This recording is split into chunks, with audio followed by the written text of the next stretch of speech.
Hello, everyone. Good morning, good afternoon, and good evening, because I know our audience is joining from all over the world. My name is Pradeep Nayak. I'm at the University of Waterloo, and I'm also representing the Vulnerability to Viability Global Partnership in Small-Scale Fisheries here today. And welcome to all of you to our inaugural webinar talk for the year 2022.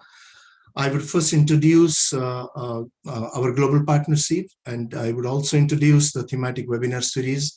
I will then introduce our speaker today before I hand it over to Dr. Tony Charles, who is our speaker.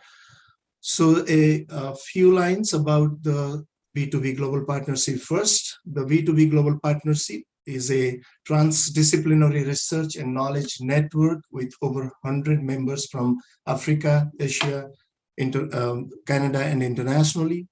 The goal of the global partnership is to support small-scale fisheries in their transition from vulnerability to viability. And the way we understand vulnerability and viability is not just in an economic sense, but to also include all aspects of fishers' lives.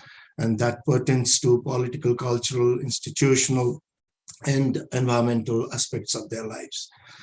In doing so, our goal is fourfold.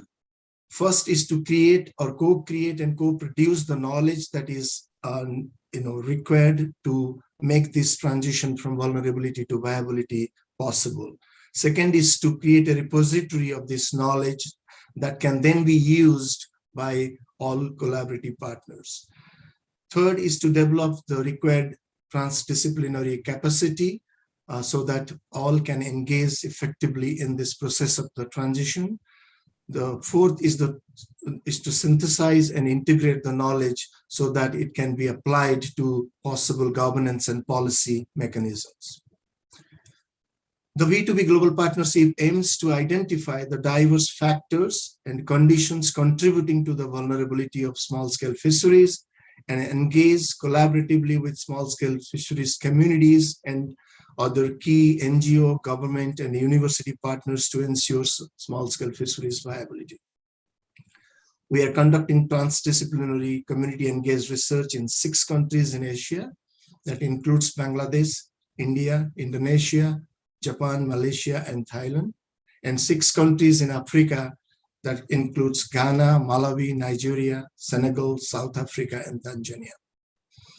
In doing all of this work, the B2B partnership brings people and organizations together across physical, cultural, and disciplinary boundaries through a shared interest in addressing global change impacts on small-scale fisheries. The B2B thematic webinar series for which we have gathered today is an initiative of the B2B Global Partnership to facilitate and generate high-level discussions on vulnerability and viability themes and topics within the context of small-scale fisheries. The goal is to feature academics, policy practitioners, and members of the civil society who have made significant contributions to the theoretical, practical, and policy aspects of small-scale fisheries, both locally and internationally. B2B thematic webinar series takes place on the last Friday of every month, and it will be so throughout 2022.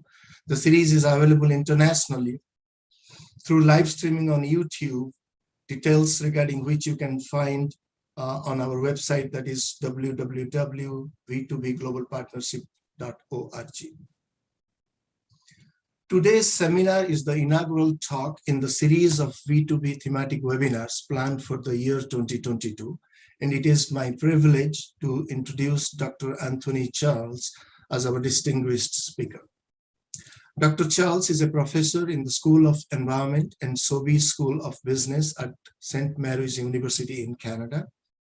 He leads a global FAO project on small-scale fisheries and environmental stewardship. He is the director of the Community Conservation Research Network, which is studying how local communities link environmental stewardship and livelihoods. Dr. Charles' work focuses on fisheries, oceans, and coasts, including management and governance. climate change, community-based management, and marine protected areas with significant attention to small-scale fisheries. An outstanding scholar, Dr. Charles' most recent publications include the open access book titled as Communities, Conservation, and Livelihoods, published by IUCN, Governing the Coastal Commons, Rutledge, and Governance of Marine Fisheries and Biodiversity Conservation by Willie Blackwell. His other reports include the FAO report addressing the climate change and poverty nexus in 2021, and in 2022, a report on Nova Scotian communities and COVID-19 challenges and resilience. Dr. Charles has been awarded a Pew Fellowship in Marine Conservation and has served over the years as an advisor to a wide range of environmental, indigenous, and community organizations. And I'm proud to announce that Dr. Charles is also currently a co-investigator and member of our V2B Global Partnership. It is my supreme honor today to invite Dr. Anthony Charles to deliver the inaugural talk for the V2B Thematic Webinar Series 2022, and his talk will be titled as Small-Scale Fisher Leadership in Environmental Stewardship. Over to you, Dr. Charles. Well, thank you so much. That's a very kind introduction, Prateep. And yes, I am very pleased to be part of the V2V partnership, and looking forward to wonderful activities in the partnership in the years to come. I want to start by noting that I am located in a territory called Mi'kma'ki, the ancestral and unceded territory of the Mi'kmaq people. I'm here in Halifax, Nova Scotia, on Canada's east coast, and very proud to have worked extensively with the Mi'kmaq people in this region. I'd also like to start by acknowledging two wonderful co-authors and collaborators in the FAO Small-Scale Fisheries Stewardship Project that are part of this presentation as well, although I take responsibility for any errors in it, Ellison McNaughton and Shannon Hicks. So I'm going to talk today about, as Prateep said there, environmental stewardship by small-scale fishers. And this is something that to me really links together two aspects that I've been passionate about for a very long time. Small-scale fisheries on the one hand, and community-based conservation on the other, and showing and exploring how those two go together very strongly. I thought I'd start just by reflecting on the links of small-scale fisheries and stewardship activity, and reflecting back 33 years, which is an amazing long time, to a very innovative conference that was held in France. You can see on the left-hand side of the screen on research and small-scale fisheries. And I reflect on that because it was one of the first, perhaps the first meeting that focused on what we might now call knowledge and knowledge generation in relation to small-scale fisheries, and a very much an international meeting. I had the honor of presenting a plenary talk on the North American scene with small-scale fisheries, but there were others on every single region of the world, and I just give great credit to the French organizers. And I particularly note Jacques Weber, an anthropologist who has passed away, but has had an absolutely wonderful career looking at small-scale fisheries. Well, that meeting led to a great deal of effort, and an FAO meeting in 1984, just before that, and looking at small-scale fisheries. And it's interesting to see the evolution over time. we now have the small scale fisheries guidelines, of course, the Too Big to Ignore project focusing on small scale fisheries, a whole range of activities on that theme. We also have linkages with climate change, and Prateep mentioned the report that I was involved with a couple of years ago on looking at the climate change and poverty nexus. So linkages that get to that fundamental challenge of our time of climate change, and then this whole aspect of community conservation. And if you're interested in exploring more about the Community Conservation Research Network, the web link's at the bottom there. These two aspects of looking at small scale fisheries and looking at community conservation, which are in some sense two separate topics, but they merge together. And this particular project that I'm going to talk about today, and some of the very preliminary results I'm going to share with you today, is one from the Food and Agriculture Organization of the UN. It's partly connected with implementing the small scale fisheries guidelines, but it happens that this work is culminating in the in this International Year of Artisanal Fisheries and Aquaculture. So what I'd like to talk about today is this particular idea of environmental stewardship in small scale fisheries, and the work that we've been doing on looking at that theme, which to me is very fundamentally connected to the shift from vulnerability to viability. This stewardship activity is not something new in small scale fisheries. We're not discovering it. We're trying to document it and highlight and support the stewardship activity of small scale fishers, but we're not discovering it. The stewardship activities have been going on for millennia in small scale fishers and fishing communities. And so what we are interested in doing is hearing the voices of those small scale fishers. And that's one of the fundamental aspects of this initiative that's culminating this year. The project is based at St. Mary's University here in Halifax. It's supported by FAO, but I'm very proud that we've been engaging closely with a range of international fisher organizations, the WFF, WFFP, the ICSF, and the IPC Working Group on Fisheries that brings those groups together. That's a lot of acronyms, but what it means is that we have connected up with the global initiatives on small scale fisheries to try to bring this idea of small scale fishery stewardship to the fore. And by stewardship, stewardship, that word translates differently in different languages. And we've learned this over time, that some languages don't really have quite the right term for stewardship.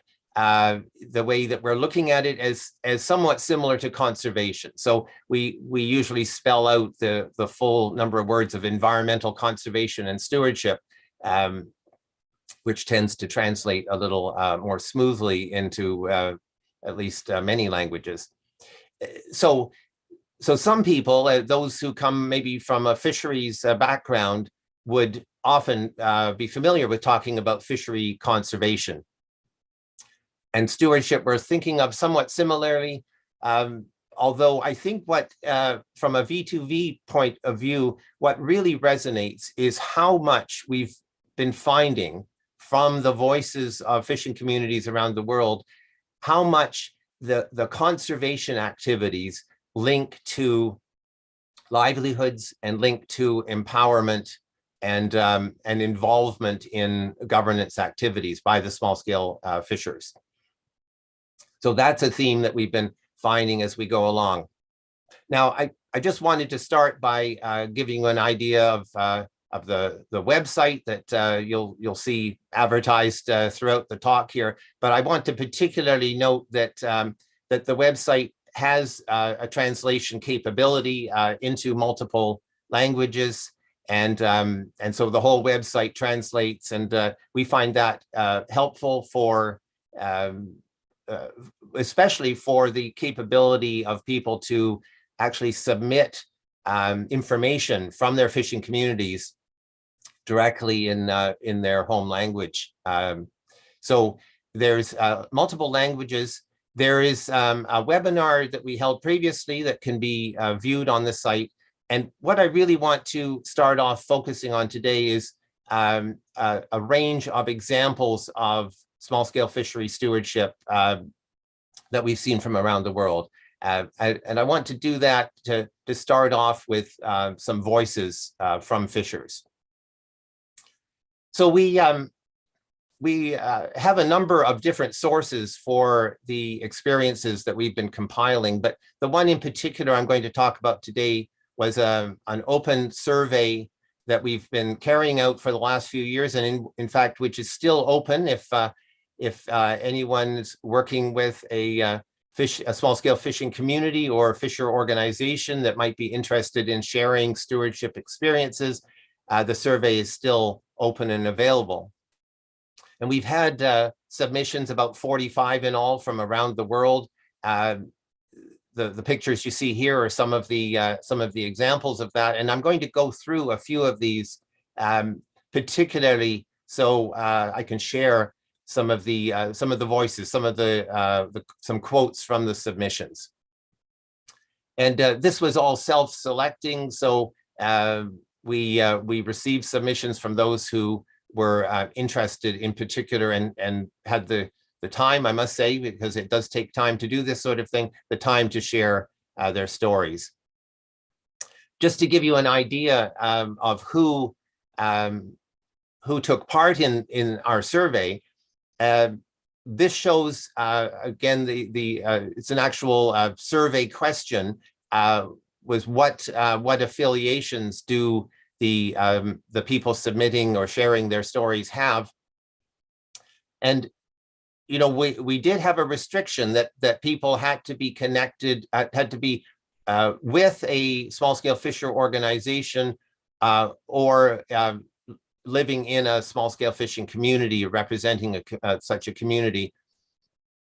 So this is a little hard to see, but I should point out as well that those who like to add up numbers will see that the numbers here add up to more than the 45 I mentioned we have in submissions. That's because people were allowed to provide more than one connection that they have. So some people may be a fisher, but also a member of a fisher organization, perhaps even an employee of a fisher organization, and being a fishing community member. So they might have ticked off a number of these.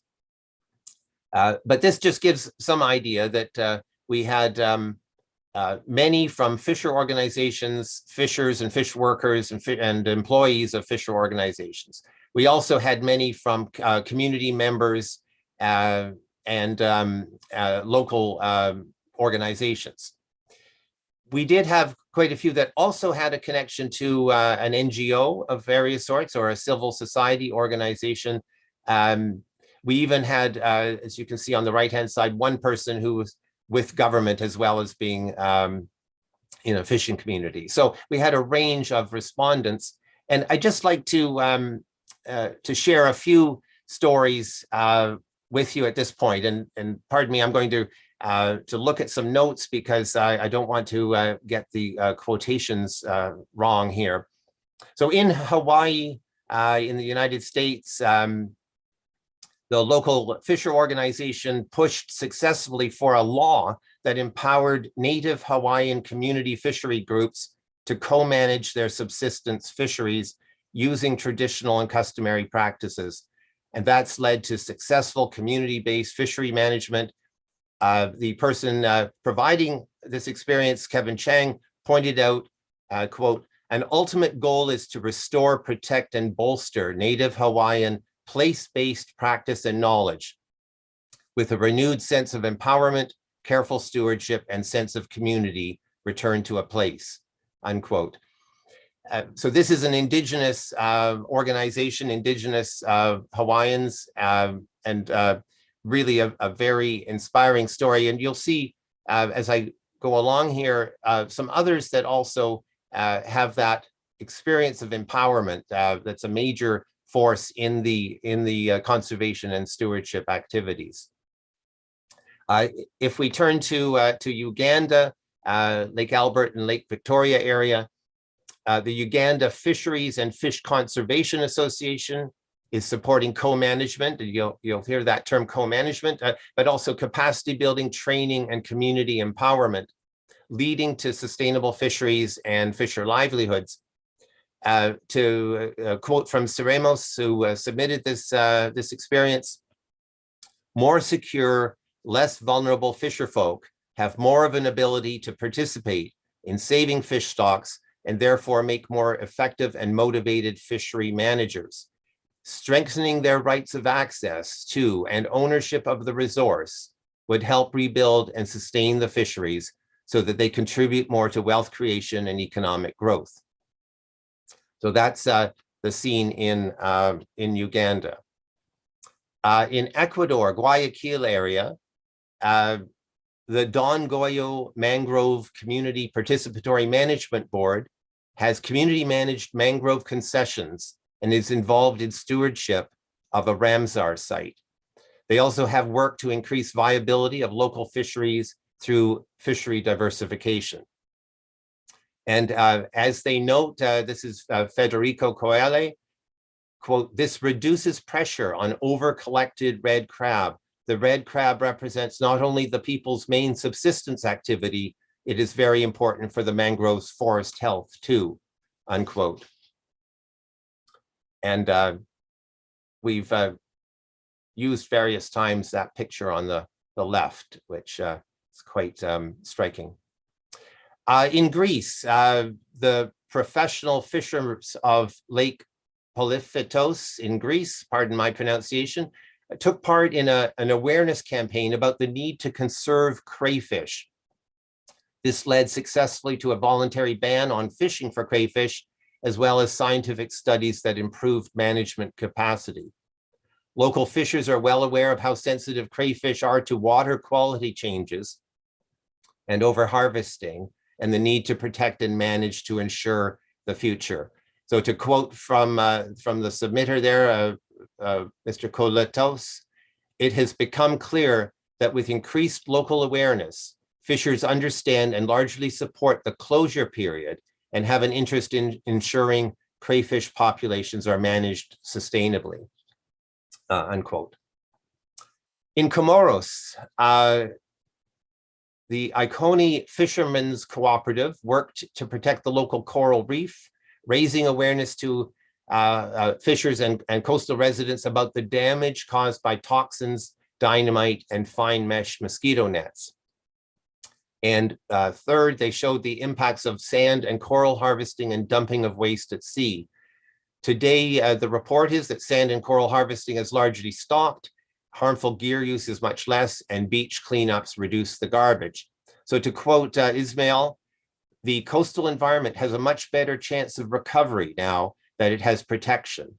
The community has gained an understanding of their relationship with nature and has an interest in preserving it." In Bolivia, Puerto Villarreal, the upper Amazon region, freshwater area, the Association of Cochabamba Fishers used participatory management to cut negative environmental impacts of fishing for scavenger species. They raised awareness about the harmful impacts of that kind of fishing and developed new rules for catfish fishing to reduce environmental impacts and manage catch sizes. Omar Ortuño Oreya, a quote from, "It has been possible to stop harmful fishing activity which is carried out by illegal fishermen. It's expected that local water quality and ecosystem health will improve due to reduced pollution." In South Africa, Lanjaban Lagoon, this experience was provided by Solene Smith and Norton Dowries. They report that the local community of the lagoon depends on it for income and food security, but the government put that at risk when they gave permission for development that could lead to oil and gas near the entrance to the lagoon. The community mobilized to protect traditional fishers' rights and successfully avoided the damaging development in the lagoon. If I can quote from Solenia Norton, quote, "This is a victory for us, our children, and for the lagoon. We will stand together and protect our lagoon and claim ownership of the right to co-manage our lagoon and ensure that it is sustainably managed for the future," unquote. And just a couple more from Indonesia.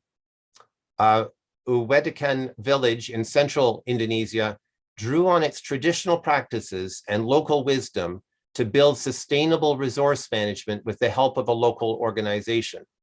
They gained awareness of why and how to sustainably manage their local octopus fishery, to repair damage to the local reef, to build local management capacity, and to protect the viability of the fishery for future generations.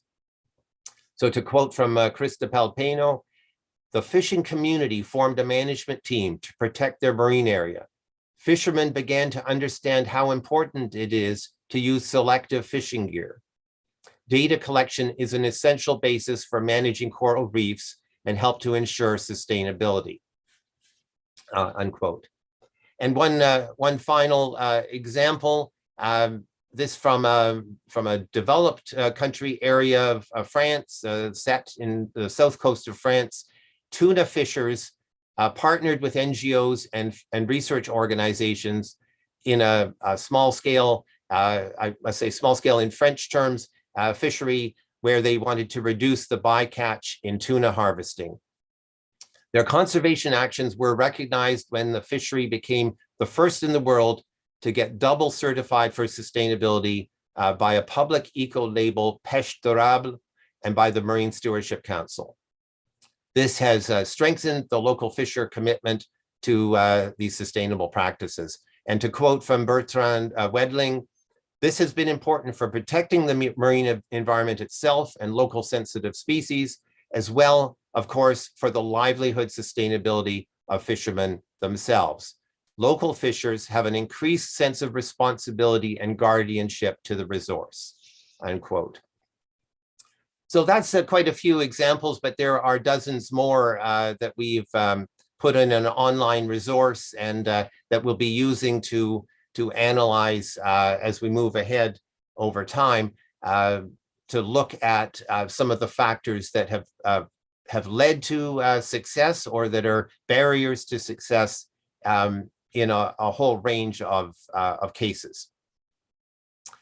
So I'd like to say a little bit about the analysis, how we're looking at this information now. We found that the experiences that we compiled from elsewhere, and there are a number of different examples where experiences of conservation and stewardship in small-scale fisheries have been looked at elsewhere, and that combined with what we've been looking at has led to a typology of stewardship activities with 7 categories that we've been looking at in our analysis. And I won't go into great detail on each of these. There's more of a description on the website that describes them, but basically physical activity we're looking at as something along the lines of some of the examples that I was mentioning, looking at mangrove restoration, the actual replanting of mangroves, for example, some other physical activities that might be done for stewardship. Managing fisheries, well, in the examples I just gave you there, you would have heard there were quite a few that referred to co-management, the shared management between the fishers and government. So participation in that kind of co-management is another key area of activity, of stewardship activity. But it may be fisheries, but it might also be aquatic areas through ecosystem-based management, through locally managed marine areas, different ways of looking at the aquatic space. That's the first 3. Then we have a number that are more to do with engagement and collaboration, with building knowledge, monitoring, the fish and the ocean, and then communications, education, and outreach. Now, those are clearly different from actual planting of mangroves, but we're recognizing that all of this is our ingredients of successful stewardship, and we expect to see that as we go along. So to give you an idea of how these do tend to go together, we asked those providing their experiences which of these kinds of stewardship activity they're engaged in. We might have thought that we would see one or two being dominant here, but each individual submitting, each organization or community providing a submission was able to tick off as many as they thought were relevant to them. And what you can see here is that, and keep in mind again that there were 45 responses in all. You can see that that there's quite a uniformity of involvement. Managing fisheries is the top one, but only barely. Then comes knowledge and capacity building, then communications, engagement, physical activity, and so on. But really, these are very close to each other, indicating that while organizations don't tend to do absolutely everything, there is a lot of multiple activities going on in terms of what's relating to stewardship in fishing communities and organizations. Now, I'd like to give you just a little sample of some early results that we've had in looking at these submissions. And we asked a large number of questions. I can't share everything with you at the moment, but there's a few that I thought would be interesting just at the start here, the start of our analysis, I guess I should say. So we asked to what extent stewardship is a priority for the fisher organization or fishing community in comparison with other concerns. And you can see we found that it was very high or high priority for the vast majority of those responding. Now, you know, we recognize that that we were asking people to fill out a survey about conservation and stewardship. So from a research point of view, everyone knew what we were most interested in. But and of course, those responding are perhaps those with that particular interest. But this was asking about the organization and or the community, the fishing community. So I think you know, this does certainly indicate some particular priority. Those that answered a low priority or very low priority clearly have other serious issues on their minds, and that's natural when we understand the whole idea of vulnerability of fishing communities. Now, we also asked what motivates the conservation and stewardship for the community or the organization. And again, the fishers and organizations were able to give multiple responses here, but they were ranking them first, second, and third. So on the graph, blue represents the first choice, green a second choice, and whatever that other color is, third choice. But if you just look at the heights of the bars overall, you can see the overall priority. Starting from the left, the most frequent by far was fisheries sustainability. That's not a surprise, is it? These are fisher organizations and communities. Fisheries sustainability ranks very high. Second in the ranking, livelihood sustainability. And keep in mind, this is not just what matters to the community, but what motivates the stewardship activity. And I must say that the Community Conservation Research Network has long recognized the close link between livelihood security and conservation activity. And that's what led to our most recent book being called Communities, Conservation and Livelihoods, looking at the nexus and interaction of those three entities. Ecosystem well-being is also high up there, and that's I think an important point when we talk about ecosystem-based management, recognizing that small-scale fishers and fishing communities really get the idea of local ecosystems and the importance of their well-being. This is not some kind of esoteric scientific concept, but something that really resonates. And I won't go through the rest of these, but certainly other factors can be important as well. We were particularly interested in the involvement of women in stewardship and conservation activity within the small-scale fishers organizations and communities. This is a very preliminary graph that gives some idea of where the people submitting were indicating that women's involvement was particularly relevant and active.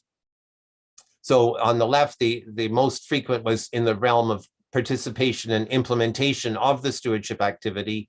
The second is being actually active in the fishing activity. The third being around policy and decision-making. The fourth being leadership role, and so on. So many, I guess, when you see here, some more frequent than others, but many different aspects to the involvement of women in conservation and stewardship. And at the bottom, you can see just a few of many quotes from those submitting. And many of those indeed were women who submitted the experiences of the organizations and communities. So in some cases, they were particularly familiar with the role of women, but you can see an important element, excuse me, in community leadership, in implementation of the stewardship, among the biggest stakeholders of the fishery in their community. Women have increasingly represented fishermen in driving policy proposals and in the struggle to protect the lagoon and our rights. So some very inspiring examples of the role of women in stewardship. Now, we asked for lessons learned and words of wisdom from those who were providing their experiences of the organizations and the communities. So this was perhaps the last question in the survey. We were asking people to reflect on what they would want others to know about their experience. And well, it really is inspiring. And I won't read you all of these, but you can see here that the lessons learned, the words of wisdom, range from connected to the community itself, the unity and participation of the people in the community, through to the appreciation that nature has given us a lot. Now is the time for us to give back. There's a focus on traditional practices and local wisdom being important, community involvement and engagement.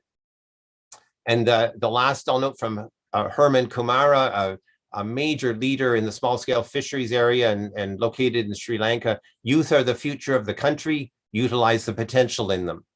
So a wide range. This is just a sample of some of the lessons learned that we were given in the submissions. And just to give you a little flavor, we've done our own little sorting of these lessons learned, and this gives you an idea just by looking at the top, which ones came out or which themes came out a great deal. Partnerships at the top, diverse knowledge and perspectives, participatory decision-making, supporting the community and the organization, and encouraging local leadership. So those are the 5 that stood out at the top, but many others also important in terms of lessons. So I want to wrap up at this point and just reiterate with this slide a little note that that fishing communities and small-scale fisher organizations are invited still to provide their experiences. We're still adding these into the mix, and would love to have them. Each one, each experience, as I showed with a screenshot early on, goes on a map of the world, has its own web page, and gives people a chance to look much more than I could do today, look more in detail at these experiences. So what we're looking at is putting the small scale fisheries on the big stage of the stewardship activity. So there's different ways to participate, and so if we're asking those who might be working with a small scale fisher organization or community, if they think this is valuable, to make this this possibility aware, people aware of this possibility. And again, there's different ways of doing it, online or through direct submissions, or getting support from our office here. So I want to leave it there. Thank you very much for the opportunity. I want to thank again my colleagues, Alison McNaughton and Shannon Hicks. I want to thank V2V Partnership for this opportunity, and I'd very much welcome any questions. Thank you. Thank you very much, Tony. We will have questions from the YouTube, and I will read it out. Before we start receiving the questions from the YouTube, if I may just start an initial, question, which is, the experience of stewardship around the world that you collected through your study is fascinating, but it shows that communities are doing a lot in terms of protecting and nurturing and taking it forward in terms of their small-scale fisheries.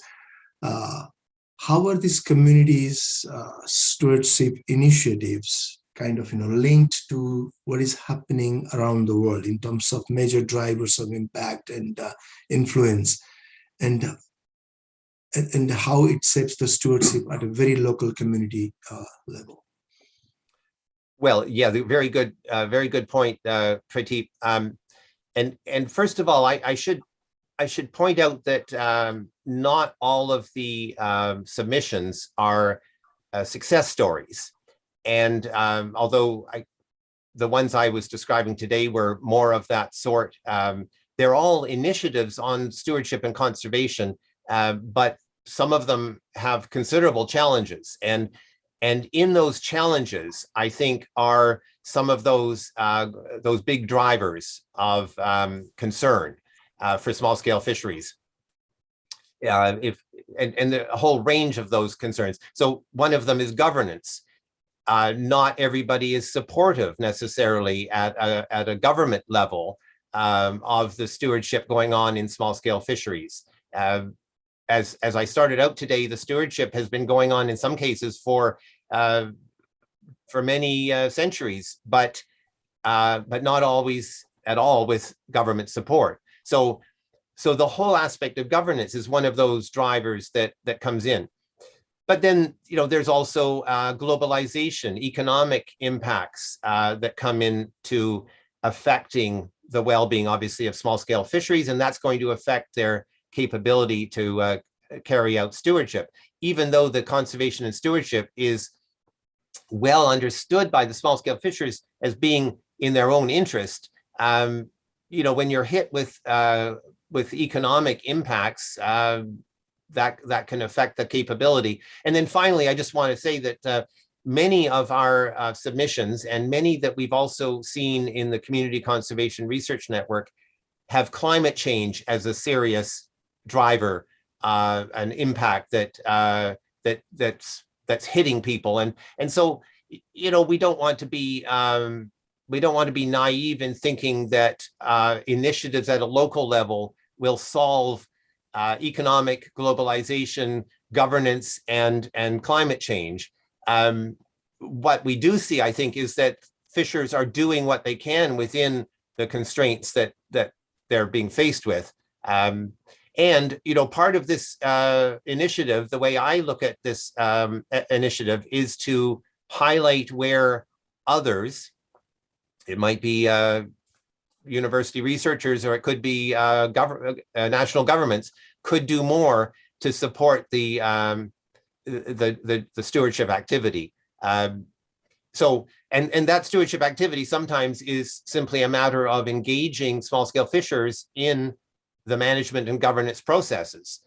We know that, but sometimes it could be directly supporting on the ground conservation activities that the fishers feel are important. And there's many cases that we see of that.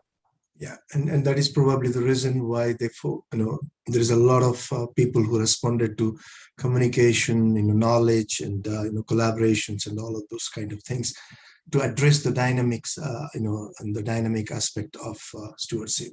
Thank you, Tony. We'll move on to the questions that we have started receiving from YouTube now. So the first question is by Madhu Galalapati from Canada at Waterloo.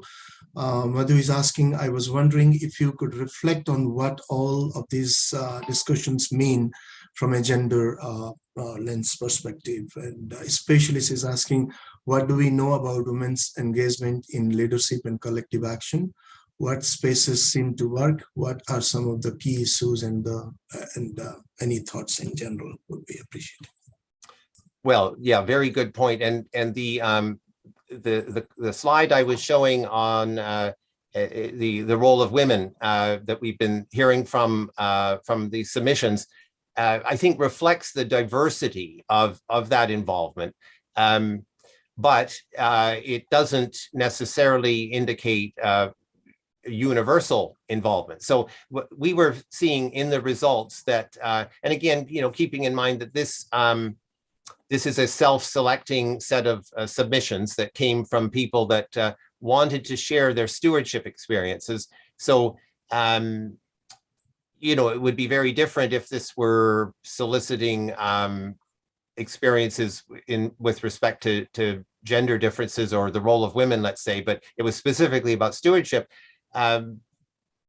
So we were actually, like I suppose good researchers in a sense, we were totally unsure what we were going to see in terms of when we looked at the role of women in a survey that we asked about the role of women, but we weren't necessarily knowing what we were going to see. And what we saw was a great involvement, really well answered questions, I must say, where we were asking about the role of women in stewardship, but we were learning as well from the responses about the role of women in fishing as well.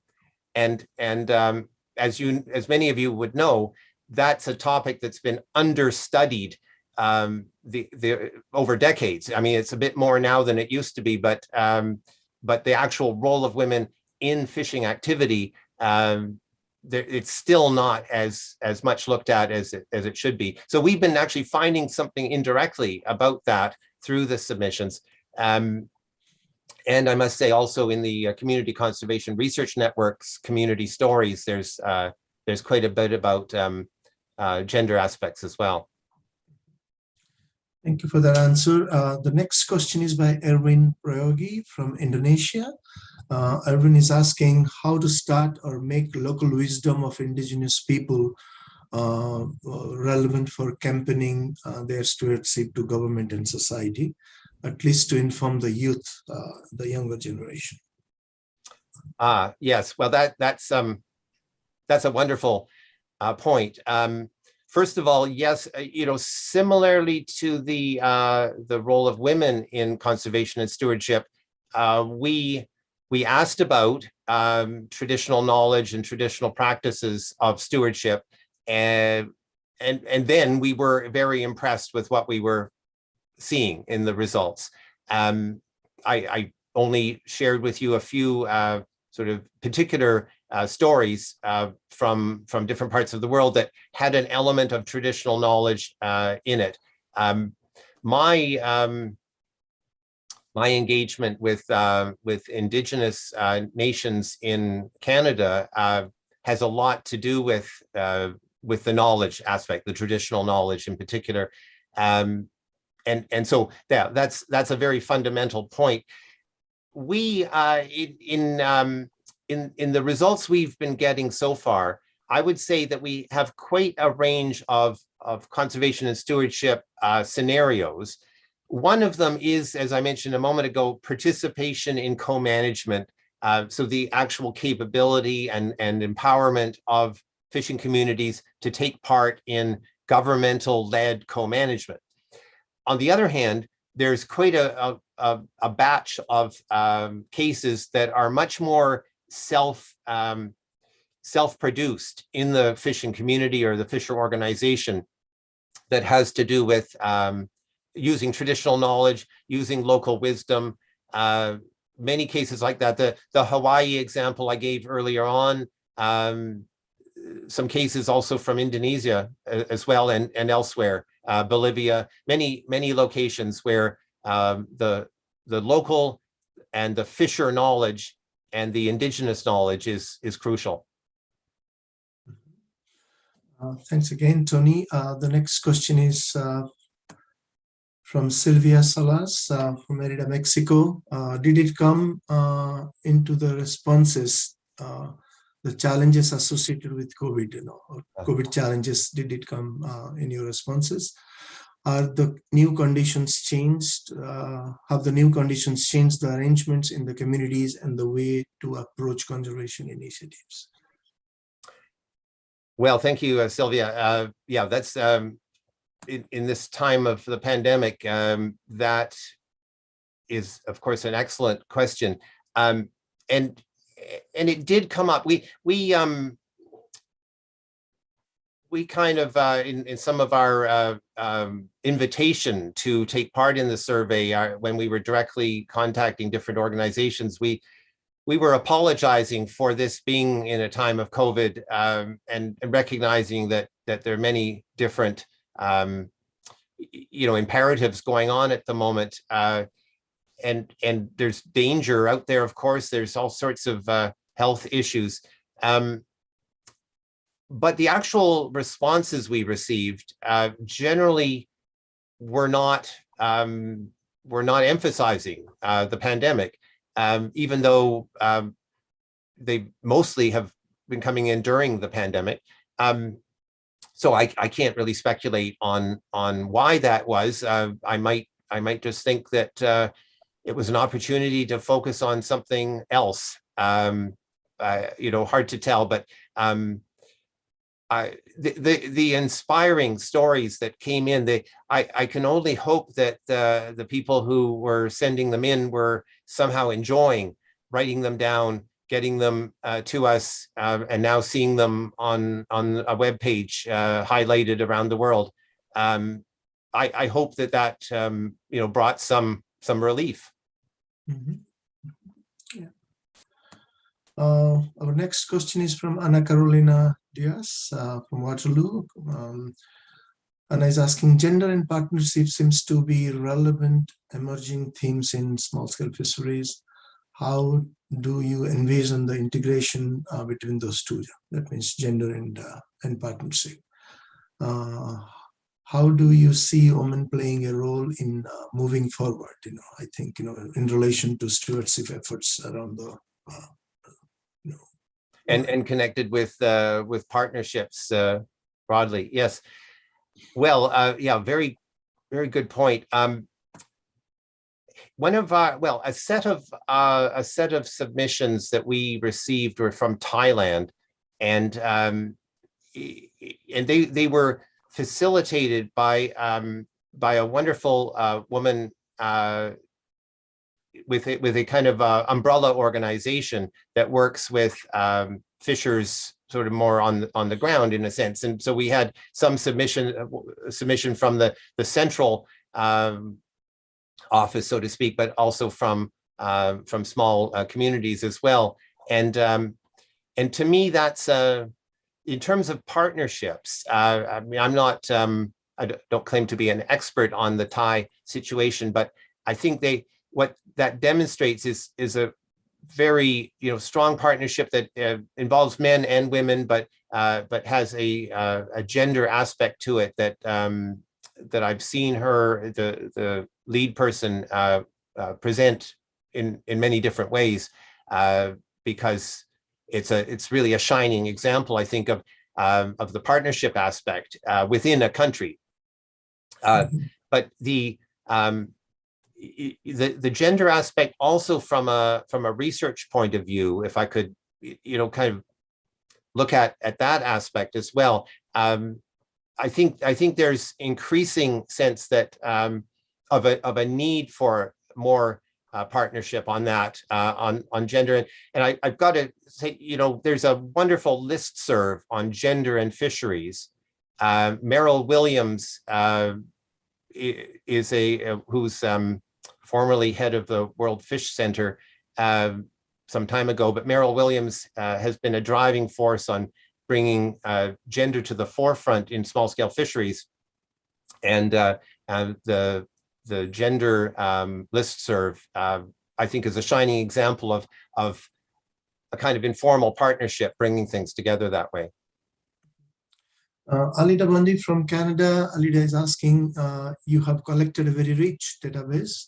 I wonder whether it could inform the V2B project with respect to different types of vulnerabilities. That includes drivers, conditions, etc., and how stewardship has or has not mitigated this vulnerability. Yeah, thanks, Alida. Yeah, I mean, it's such an important point. I think that, yes, there are lessons in terms of the connection with various drivers. Clearly environmental impacts is one of the key ones. Climate impacts and environmental impacts of different sorts. You heard the example from South Africa, where the lagoon and the local communities were threatened with let's say an unwise development off the coast, and so that story was one of environmental risk, I guess, and how empowerment and capacity building and direct action of protests could make a difference. There's many others that are more to do with with climate impacts, let's say, and how to deal with the climate impacts through some of the participatory management approaches. So yes, I think there are some lessons there, especially when we look at the environmental aspects. And my host today, Prateep Nayak, has done a lot of work in India with Chilika Lagoon, where all sorts of environmental change has impacted small-scale fishers, and that kind of environmental aspect, I think there's a lot to learn from in terms of the drivers that affect vulnerability and viability. Thanks, Elida. Sergio Matos from Brazil asking, is it possible to say that enhancing stewardship may provide broad, equitable, and non-discriminatory and transparent participation for policies and programs which concern SSF fish? Well, I'm almost unsure what to say there. I mean, that's a big challenge. I'm going to suggest that it depends how the conservation and stewardship is envisioned. If it's envisioned as supporting bottom-up efforts, let's say, if we had governments understanding and supporting the institution of or implementation or support for a sacred site in a certain location, a sacred site that has some importance in many ways, but also a conservation benefit, perhaps. If we saw that kind of support, then I think that of local initiatives, that would be excellent. But my sense is that conservation and stewardship, like so many things, like the very idea of fishery development, can be done the right way or it can be done the wrong way. And so it's not just and I wouldn't want to give the impression that it's just supporting it, that the goal is to support the conservation and stewardship per se. It depends how it's being done, how fairly it's being done, how inclusively it's being done. I mean, it could even be an issue at a local level if certain conservation activity is being done that excludes some groups of people in that local community. So I think we have to look carefully at what's possible and what is actually happening in different cases. But overall, my sense is that there is an incredible pride and contentment that comes from some of the submissions that we've seen. Some of the lessons learned that I was showing you, I mean, they are really heartfelt, and there's a real enthusiasm that comes from doing something successfully. I've seen that here in Canada, in my part of Canada, Nova Scotia, where a Mi'kmaq Indigenous community had a group that restored the stream through their land, and that led to fish coming back to their territory for the first time in years through a stream restoration project. And the excitement that was there, I mean, it's really builds the community, and so yeah, you know, if done right, it can be quite transformative. Thank you, Tony. The next question is by Ria Fitriana from Indonesia.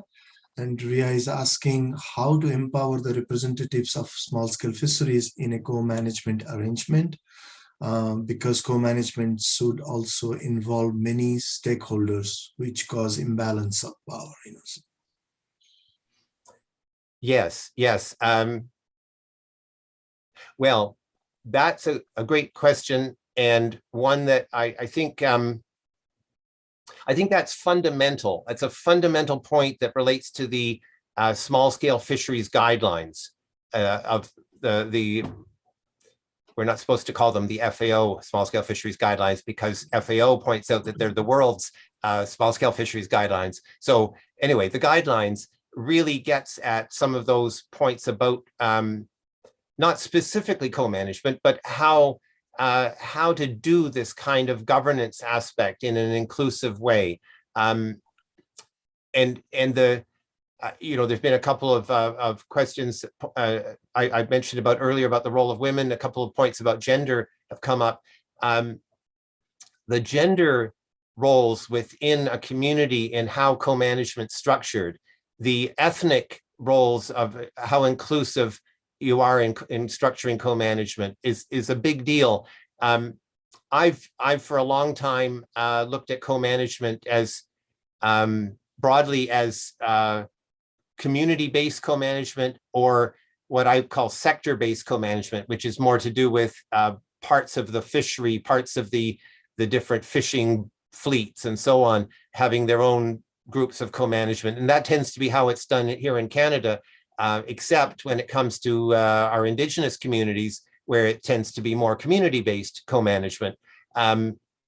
My view is that there's more scope in Canada for community-based co-management. I'd like to see more of that, but it has to be done right. And so this really feeds into the previous point, I think, as well, that doing co-management right is a challenge, and it takes some real thought about how to do it in an inclusive way. And if I could just add, that relates to fisheries, but it also relates to integrated multi-sectoral management as well. When you start to pick an area of the coast, let's say, and say, well, we're going to plan the activities, or what might be called marine spatial planning as well. All of that, the inclusiveness aspect, is often either forgotten or people don't know how to deal with it. And that can be a very big challenge. Mm-hmm. The next question is from Idrisu Amadou from Ghana. Idrisu is asking, in countries like Ghana, women's participation in the management and decision-making of the small-scale fisheries is often negatively influenced by certain cultural, political, and economic factors. Navigating these changes have become a huge policy challenge, especially at a time co-management is being embraced. Are there lessons from your study for successful empowerment of women and other minority groups to improve participation in stewardship? Well, I think there are lessons, and the I mean, the biggest, doing environmental conservation and stewardship, or talking about it by itself isn't going to overcome barriers of many different sorts that are both in governments and within fishing communities in some cases. So, I mean, we don't want to be, I don't want to suggest that I have answers, but I do think that there are inspiring examples that are in our set of submissions that come from women in fisher organizations and fishing communities, and or involve women in those fisher organizations and communities. And so to me, I don't know the answer to that very challenging question, but I do see that there's lessons to be learned from seeing things happen. Yeah, certainly there's some wonderful, I tried to give a flavor for it, but I'm realizing that showing a bar chart maybe doesn't give totally the flavor. Maybe the quotes gave more of the flavor for the importance of women in conservation and stewardship. Yeah, and the question really highlights the details about the local dynamics in terms of who controls and who is the decision maker, even in a community context, of the stewardship processes, and therefore are everyone able to contribute and also get the benefits of those stewardship processes. Great question and great answer, I think. So I'd like to bring it to an end with a last question from Derek Armitage in Canada. Derek is asking, the notion of stewardship is really valuable, and the stories and voices you have highlighted are inspiring. To what extent does the idea of local stewardship allow governments off the hook in terms of support, capacity building, protecting rights of those most vulnerable? Yes, that's a great point. I remember in the early days of the Community Conservation Research Network, which is almost a decade ago now, talking with a politician, a very enlightened politician, who she said to me, well, this idea of community conservation is all very, very good, but in my world, she meant her world, which was the world of politics, you don't want to give the impression that the communities are solving everything, and therefore either government's unnecessary or government can stop funding anything because local communities and fisher organizations are doing it all. That was such a good point, and I must say that it's led me to always be thinking about not only highlighting what the fishers are doing, but also highlighting the need for empowerment and support, and support with no strings attached, support that can really enhance what the fishers already want to do. And so, yes, it really is this combination of recognizing how important the fishers are to conservation, that it's not, it doesn't have to be a top-down conservation idea where fishers are somehow forced to do something. I mean, fishers are already doing things, and so the goal is to support that, but not without recognizing the need for that material, financial, empowering support from government, and also recognizing that there's some issues that we talked about earlier, those drivers like climate change that also need a higher level action, right? Maybe we could call it something like, I'm just inventing this term here, multi-level governance, where we kind of look at multiple levels. And I have always loved the European concept of subsidiarity. Let the most local level do it if possible, if that makes sense. look at it locally. But if it doesn't make sense, like for mitigation of climate change, we need some bigger actions. But yeah, very, very good point that we need the multiple levels. Yeah, and Fikret Varkis once said, so all levels are important, but the community level is the most important level. Okay, thank you very much, Tony, and we'll bring this to an end. But our sincere thanks to you for making the time to join us, and presenting your studies and research outcomes on stewardship and small-scale fisheries. I'm sure this is just a beginning of the entire discussion, but we are inspired that stewardship can play an important role in the transition from vulnerability to viability, and there is much to explore as we go forward. So, and also thanks to everyone who joined from different parts of the world and asked those beautiful and meaningful questions. Yes, thank you. The debate is going to continue, I'm sure. So we have not resolved anything, but so there is much to interact and continue this too. Before we go, I would request Seville to bring up our poster for the next month's webinar talk. And we'll announce it, and then we'll say goodbye to everyone. So as I said, our V2V thematic webinar series talks take place on the last Friday of every month. And I'm happy to announce that on February 25th, Eddie Allison from World Fish would be our webinar speaker, and Eddie is going to talk about addressing the systematic causes of small-scale fishers vulnerability in aquatic food systems, the CGI Resilient Aquatic Food Systems Initiative. So I invite all of you to join us in a month's time from now to listen to Eddie about his wonderful talk that he's going to give. And thank you once more to everyone. And thanks. Thank you. Once again. Bye for now.